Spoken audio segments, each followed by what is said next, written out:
আসসালামু আলাইকুম ওরহমতুল্লাহ। এখানে যে স্থানটি দেখা যাচ্ছে এটি একজন আল্লাহর ওলির বা একজন কামেল আল্লাহর বন্ধুর রওজা শরীফ এবং এর চিত্র। চলুন আমরা ভিতর থেকে দেখে আসি। বাংলাদেশে নিঃসন্দেহে ইসলাম এনেছেন আল্লাহ তাআলার ওলিরা এবং আল্লাহর ওলিরা আল্লাহ তাআলার প্রিয় বন্ধু, এতে কোনো সন্দেহ নেই। এখানে যে মাজারটি দেখা যাচ্ছে বা যে রওজা শরীফ, এটা হচ্ছে হবিগঞ্জ ইনাত্রাবাদে অবস্থিত পীর আব্দুল জলিল কাদরি রহমতুল্লাহি আলাইহির মাজার শরীফ। এখানে এটি হচ্ছে মাজার শরীফের মসজিদ এবং অত্যন্ত সুন্দর এবং পরিপাটি মনোমুগ্ধকর মসজিদটি।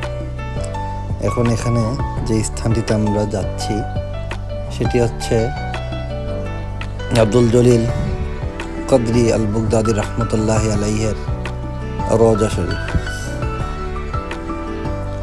আল্লাহর ওলিদের কারামত এটা সত্য, এতে কোনো সন্দেহ নেই। ঠিক তেমনিভাবে আব্দুল জলিল বাগদাদি রহমতুল্লাহি আলাইহি ছিলেন অত্যন্ত কামেল এবং বুজুর্গ একজন আল্লাহর ওলি, যিনি কিনা একবারে শিশুরত অবস্থাতেই বিভিন্ন কারামতি প্রকাশ পায় এবং পরবর্তীতে উনি যতটুকু জানা যায় যে উনি আল্লাহ সুবহানাহু ওয়া তাআলার ধ্যানমগ্ন হওয়ার জন্য উনি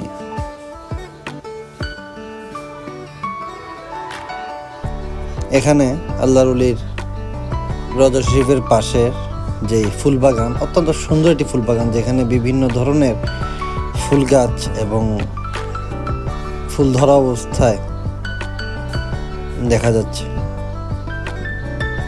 বিভিন্ন দেশি বিদেশি ফুল গাছের সমাহার। এটি হচ্ছে ওনার হুজরা শরীফ বা ওনার ব্যক্তিগত কক্ষ, যেখানে ওনার স্মৃতি বিজড়িত এবং ওনার ব্যবহৃত বিভিন্ন জিনিস রয়েছে। এখানে ওনার ব্যবহৃত জায়নামাজ, ওনার যে খাটুনি শুতেন সেই খাট এবং আরও আদার্স যেই জিনিসগুলো রয়েছে উনি ব্যবহৃত, এইসব জিনিস এখানে মজুদ রয়েছে।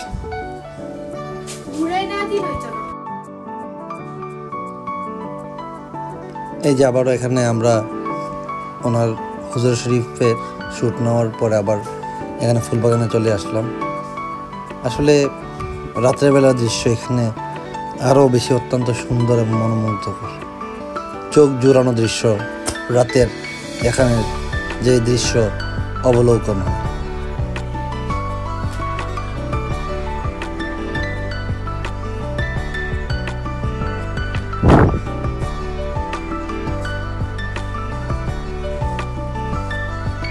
প্রত্যেকটা গাছে গাছে ফুল ধরে রয়েছে, এমন একটা গাছ বাদ নেই যে গাছটির ভিতরে ফুল ধরেনি।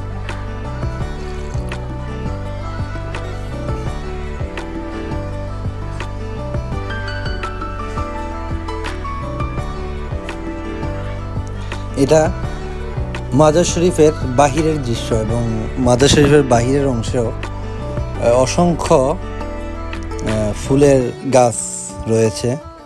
এখানে গোলাপ, ডালিয়া, গাঁধা সহ শীতকালীন যেই ফুলগুলো দেখতে পাওয়া যায় সেই ফুলগুলো এখানে রয়েছে এবং বিভিন্ন আনকমন। এক কথায় এই প্লেসটা আসলে অনেকটা মনোমুগ্ধ